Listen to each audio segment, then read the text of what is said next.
Hello, welcome back. हम लोग आ चुके हैं आज का वीडियो लेकर के। बहुत बढ़िया टॉपिक है, वैश्विक उष्मीकरण क्या है। ठीक ना, सब लोग ध्यान से सुनिएगा। वैश्विक उष्मीकरण, ग्लोबल वार्मिंग, ये बहुत इंपॉर्टेंट है, सबको जानना। क्यों जरूरी है? क्योंकि इसका आजकल हमारे दैनिक जीवन में इससे हमको बहुत से नुकसान हो रही है।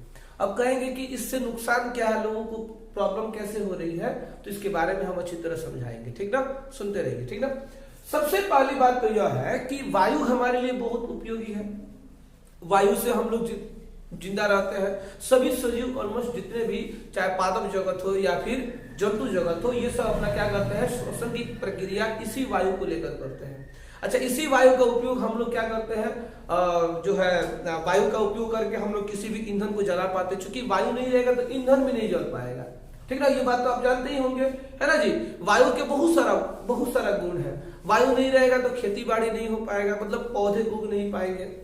सब का सब इस धरती, ये धरती जो है, जो हरा भरा जो धरती जो दिख रहा है, ये सब के सब खत्म हो जाएंगे। अगर वायु नहीं रहेगा तो जल में रहने वाले जलीय जीव भी जिंदा नहीं रहेंगे। मतलब इसका सही से कहा जाए, शॉर्टकट में कहा जाए तो वायु सभी सजीवों के लिए बहुत ही जरूरी है। लेकिन यहां हमारा बात आ रहा है कि ये तो बात हम जान गए कि वायु जीने के लिए बहुत जरूरी है, लेकिन अब ये भी बात जानिए कि वायु अगर नहीं रहेगा तो ये पृथ्वी भी खत्म हो जाएगा। सिर्फ लोग ही खत्म नहीं होंगे, ये पृथ्वी भी खत्म हो जाएगा। जिसे कहा जाता है कि मंगल ग्रह का तापमान बहुत ज्यादा होने के कारण वो लाल दिखता है। वहां इतना तापमान है जिसकी वजह से वहां पे जनजीवन संभव नहीं है। मतलब कोई भी सजीव प्राणी वहां अपना जिंदगी व्यतीत नहीं कर सकता है। ठीक है, चांद देख लीजिए, चांद पर वायु नहीं है, जिसकी वजह से दिन में इतना ज्यादा गर्म हो जाता है। ठीक है, बहुत ज्यादा गर्म हो जाता है, क्योंकि वो बालू ही बालू रेत है चांद पर, बहुत ज्यादा गर्म हो जाता है। और रात के टाइम में क्या होता है, बहुत ज्यादा ठंडा हो जाता है। आप तो जानते हैं कि बालू जो है बहुत जल्द ठंडा भी होता है और बहुत जल्द गर्म भी हो जाता है। तो वहां वायु नहीं है, जिसकी वजह से देखिए वहां जनजीवन नहीं है। दिन में जाइएगा तो गर्मी से मर जाइएगा, रात में जाइएगा तो ठंड में ठिठुर कर मर जाइएगा। ठीक है, तो वायु जो है किसी भी ग्रह को बचाने के लिए, किसी भी दुनिया को बचाने के लिए बहुत जरूरी है। हमारी ये दुनिया, पृथ्वी हमारी दुनिया है। हम लोग इसको बचाने के लिए हम लोग को वायु का जो औसत मात्रा जो है उसको बनाकर रखना पड़ेगा। ये हम लोगों पर डिपेंड करता है। ठीक ना, वायु की सबकी प्रतिशत मात्रा होती है हमारे इस वायुमंडल। वायुमंडल किसको कहते हैं, तो हमारे आसपास, है ना, वायु का एक मिश्रण है। बहुत प्रकार के वायु जो है, गैस जो है मिली हुई है इस वायु में। इसको हम लोग क्या कहेंगे, वायुमंडल। हम लोग इस वायुमंडल से घिरे हुए हैं, है ना जी। ऐसा कहीं जगह नहीं है जहाँ पे वायु नहीं हो। जैसे मान लीजिए हम लोग यहाँ पे है ना जी, यहाँ पर है, हमको खूब बढ़िया ऑक्सीजन मिल रहा है। यहाँ आ जाएंगे तो नहीं मिलेगा। वायु चारों तरफ है, इसको हम लोग वायुमंडल कहेंगे। हमारा पृथ्वी जो है एक क्या है, वायु के कवच से, है ना जी, वायु के आवरण से हम लोग घिरे हुए हैं। इसको लोग वायुमंडल कहेंगे। वायुमंडल में कौन कौन से गैस है? ऐसे सबसे अधिक प्रतिशत मात्रा में नाइट्रोजन होती है, 78% है ना। ऑक्सीजन 21% होती है। कार्बन डाइऑक्साइड 0.03% होती है। और बाकी जो बच जाता है ना जी, अन्य गैस है, जैसे कि हाइड्रोजन आता है और भी कई सारे आपको गैस होती है। इसकी प्रतिशत मात्रा लगभग 0.07% होती है। इसलिए बाकी सारे गैसें होती है। ठीक ना, अब देखिए क्या है कि कभी कभी क्या है कि इन गैसों की जो प्रतिशत, जो मात्रा जो है, औसत अनुपात जो है, वो कभी घट बढ़ जाती है। घटने बढ़ने का कारण समझिए क्या है।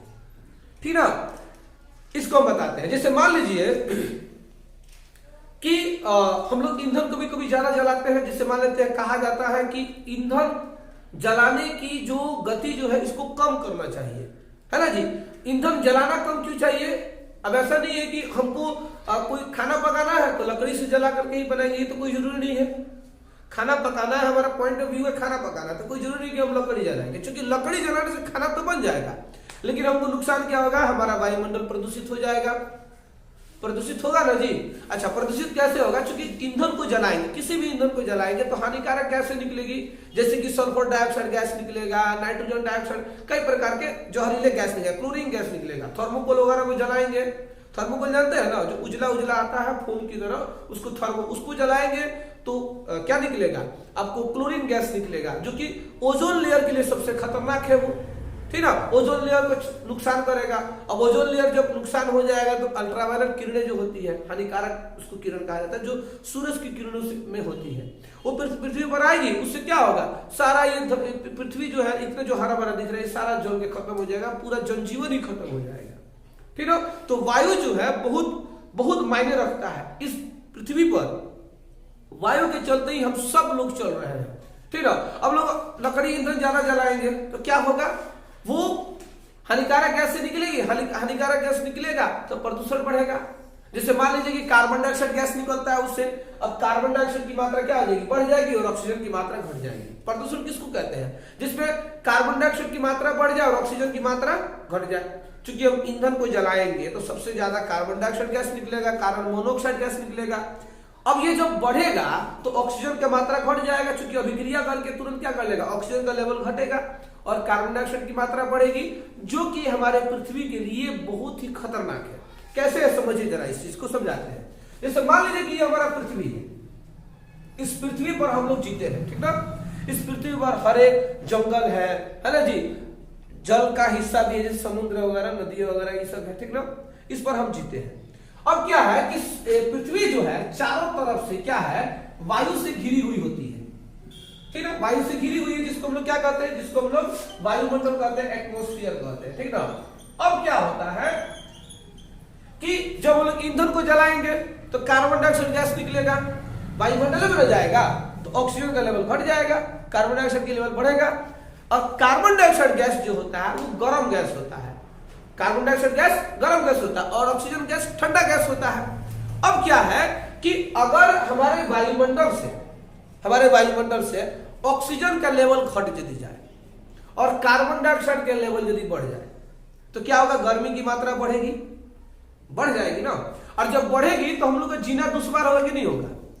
हमारे यहाँ तापमान जो है गर्मियों के दिन में कितना होता है, 40 डिग्री सेंटीग्रेड तक शायद नहीं जाता है, कम ही रहता है। तो हम लोग लगता है कि हम लोग मर गए गर्मी से। अगर हम लोग ईंधन ज्यादा से ज्यादा जलाएंगे तो कार्बन डाइऑक्साइड गैस निकलेगा, वायुमंडल में कार्बन डाइऑक्साइड गैस की मात्रा बढ़ जाएगी और क्या होगा, जीवन जीना दुश्वार हो जाएगा, गर्मी बढ़ जाएगा, 50 डिग्री से अधिक हो जाएगा, 50 डिग्री सेंटीग्रेड से तापमान ज्यादा हो जाएगा। और फिर क्या होगा, इंसान गर्मी से मर जाएगा, सजीव जंतु खत्म हो जाएगा, पेड़ पौधे जल झुलस जाएंगे, खत्म हो जाएंगे, ठीक है। तो फिर जीवन का अस्तित्व ही खत्म हो जाएगा, हमारा पृथ्वी भी मंगल ग्रह बन जाएगा जी। अब क्या होता है कि ये जो वायु जो है ना, इसको हम लोग क्या कहते हैं, ग्रीन हाउस कहते हैं, ठीक है। ग्रीन हाउस क्या होता है, एक तरह का लेयर होता है जो क्या करता है कि दिन के समय में जब सूरज की किरणें पृथ्वी की तरफ आती है, ठीक है, तो हमारे वायुमंडल में क्या है, ऑक्सीजन भी है और कार्बन डाइऑक्साइड भी है। थोड़ा तबीयत खराब हो गया, क्या करें, चलिए, मौसम का परिवर्तन है कि नहीं। तो क्या बताया हम कि जब सूरज की किरणें पृथ्वी के वायुमंडल पे प्रवेश करती हैं तो वायुमंडल में ऑक्सीजन भी है, कार्बन डाइऑक्साइड गैस भी है। अब इसमें क्या होता है कि सूरज की किरणें जब आती है ना तो कार्बन डाइऑक्साइड गैस जो है वो सूरज की किरणों को सोख लेती है, क्योंकि वो गर्म गैस होता है, वो सोख लेता है। अब सोखने के बाद क्या होता है, इस तरह का ये आवरण होता है, कवच होता है ना, इसको ग्रीन हाउस कहा जाता है। ये उस गर्मी को निकलने नहीं देता है। रात के समय में जब सूरज क्या होता है, ढल जाता है ना, सूरज की किरण नहीं आ पाती है, तो रात के समय में ये क्या करता है, ये लेयर जो होता है, ये ग्रीन हाउस लेयर इस गर्म किरणों को, गर्मी को निकलने नहीं देता है, पृथ्वी के बाहर निकलने नहीं देता है, ठीक ना। उससे क्या होता है कि हमारे पृथ्वी का तापक्रम जो है, यानी कि टेम्परेचर जो है, रात के समय में ज्यादा ठंडा नहीं होता है, यानी गर्मी बना रहता है। और दिन के समय में क्या होता है कि जब सूरज की किरणें आती है तो हद से ज्यादा गर्मी भी नहीं बढ़ता है, नहीं ना बढ़ेगा जी, क्योंकि ऑक्सीजन है उसको कंट्रोल करने के लिए, ठीक है। दिन के समय में ऑक्सीजन क्या करता है जी, ज्यादा गर्म होने से बचा लेती है, और रात के समय में कार्बन डाइऑक्साइड क्या करता है, पृथ्वी को ज्यादा गर्म होने से, ज्यादा ठंडा होने से बचा लेता है, क्योंकि वो गर्मी को निकलने बाहर नहीं देता है, थोड़ा बहुत निकल जाता है लेकिन बाकी गर्मी इस पृथ्वी के अंदर ही रहता है। तो इस प्रकार से करके क्या होता है, हमारे पृथ्वी का क्या होता है, सुरक्षा होते रहता है। बात समझ में गया ना। अब यदि किसी कारण से ये क्या हो जाए, वायु को हटा दे, इन दोनों में से किसी एक को हटा दिया जाए, तो जानते हैं क्या हो जाएगा, अगर इसको हटाएंगे, कार्बन डाइऑक्साइड गैस को हटा देते हैं, तो इतना ज्यादा गर्मी बढ़ जाएगी, सॉरी ठंडी बढ़ जाएगी, जिसकी वजह से लोग ठंड में ठिठुर के ही मर जाएंगे। सारे पेड़ पौधे भी क्या जम जाएंगे, ठीक ना, रात के समय में। अगर यदि आप क्या करते हैं, कार्बन डाइऑक्साइड गैस को यदि आप क्या करते हैं कि बढ़ा देते हैं कार्बन डाइऑक्साइड गैस को, तो दिन के समय में इतना ज्यादा गर्मी होगा, उसका तो आप जानते हैं गर्मी इतना हो जाएगा कि लोग झुलस के मर जाएंगे। तो इसलिए दोनों का होना बहुत जरूरी है, और प्रतिशत मात्रा बिगड़ना नहीं चाहिए। ऑक्सीजन की प्रतिशत मात्रा 21% होनी चाहिए, थोड़ा बहुत चलेगा, 0.12% चलेगा, लेकिन ज्यादा कम बेस नहीं चलेगा। कार्बन डाइऑक्साइड की जो प्रतिशत मात्रा यही होनी चाहिए, ना बढ़नी चाहिए और नहीं घटनी चाहिए। तो इस सब को हम कहेंगे वैश्विक उष्मीकरण, ग्लोबल वार्मिंग। ग्लोबल वार्मिंग को क्या करना है, इसको बचाना बहुत जरूरी है। अगर टेम्परेचर कंट्रोल नहीं किया जाएगा तो आने वाले समयों में हमारा पृथ्वी जो है ना मंगल की तरह बन जाएगा। और हम लोग जिस रफ्तार से दुनिया को आगे चला रहे हैं विकास के चक्कर में, यानी हम लोग कहते हैं विकास कर रहे हैं, अब उसके चक्कर में हम लोग क्या करते हैं, संसाधन यानी कि गाड़ी वाहन बढ़ाते जा रहे हैं, ठीक ना, अच्छी बात है, बढ़ाइए, कोई दिक्कत नहीं, बढ़ाइए। लेकिन जिस ईंधन का हम लोग उपयोग कर रहे हैं उस ईंधन से केवल प्रकृति को नुकसान ही है और कुछ नहीं है। क्योंकि पेट्रोल डीजल से गाड़ी हम चलाएंगे तो धुआं निकलेगा, धुआं के रूप में कार्बन मोनोऑक्साइड और कार्बन डाइऑक्साइड गैस निकलेगा। अभी जाएगा तो हमारा वायुमंडल को नुकसान तो करेगा ही, प्रदूषण बढ़ेगा, ग्लोबल वार्मिंग की समस्या बढ़ती जाएगी। वैज्ञानिकों का मानना है कि आने वाले 2035 तक ग्लोबल वार्मिंग का जो लेवल रेट है ना वो इतना ज्यादा हो जाएगा कि पृथ्वी पर जीने में मुश्किल होने लगेगी, ठीक ना। तो इसीलिए हम सबको ये सोचना चाहिए कि इस पृथ्वी पर अगर इस समस्या से यदि बचना है, छुटकारा पाना है, तो सिंपल सा उपाय है कि हम क्या करें, वाहन चलाएंगे, हम जितने व्हीकल्स है, मोटरसाइकिल, क्या बोलते हैं, मान लेते हैं कि ट्रेन हो, पहले जैसे ट्रेन डीजल कोयला से चल रहा था, अभी इलेक्ट्रिसिटी से चल रही है, तो प्रदूषण थोड़ा सा कम हो गया है ना जी। हम लोग अभी क्या कर रहे हैं, गाड़ी चला रहे हैं, मोटरसाइकिल, कार, ट्रक, बहुत सारे व्हीकल चला रहे हैं, वो सब डीजल पेट्रोल से चल रहा है। आने वाले समय में यदि कि बहुत जल्द यदि हम लोग 1 साल 2 साल 3 साल 5 साल के अंतर्गत यदि हम लोग क्या कर ले कि पेट्रोल वाले डीजल वाले गाड़ी को हटाकर यदि हम लोग क्या कर ले इलेक्ट्रिसिटी से चलने वाली गाड़ियों को यदि हम ला देते हैं तो बहुत से प्रदूषण उससे बच जाएगा, वायु प्रदूषण होने से बच जाएगा। यानी ग्लोबल वार्मिंग की समस्या धीरे धीरे खत्म हो जाएगी। अच्छा, हम लोग क्या कर रहे थे पहले, अभी तो बहुत स्थिति सुधर गया है, यानी पहले हम लोग लकड़ी से हम लोग क्या करते थे, लोग खाना पकाते थे लोग। अब घर घर मोदी जी चूंकि क्या कर दिए हैं, उज्ज्वला योजना के अंतर्गत जो है घर घर गैस सिलेंडर को उपलब्धि करा दिए हैं। इससे क्या हुआ, इससे हम लोग को फायदा ये हुआ है कि जो है महिलाएं, हमारे घर की महिलाएं जो है वो बहुत आसानी से भोजन बना लेती है, और साथ ही साथ उससे धुआं भी बहुत कम निकलता है। धुआं निकलता है लेकिन बहुत कम होता है, इससे वायुमंडल प्रदूषित बहुत कम होता है ना जी। मतलब तुलना किया जाए लकड़ी वाले से तो उससे तो ये बढ़िया है।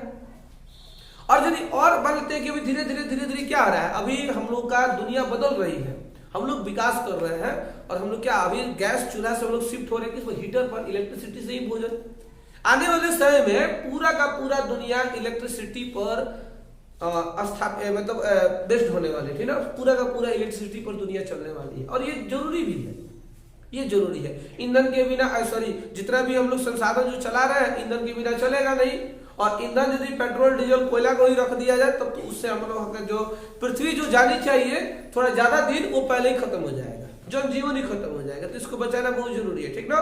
तो ये रहा ग्लोबल वार्मिंग। तो हम सभी भारतीयों को ये चाहिए, इंडियंस को ये चाहिए, और सिर्फ इंडियंस को नहीं, इस पूरे ऑल ओवर कंट्री, पूरे इस धरती पर जितने भी देश है सबको चाहिए कि हमें अधिक से अधिक ऐसा ईंधन का हम लोग को यूज करना चाहिए, ऐसे ईंधन का यूज करना चाहिए जिससे धुआं कम से कम निकले, है ना जी, जिससे प्रदूषण कम हो और ग्लोबल वार्मिंग जैसी समस्या उत्पन्न नहीं हो।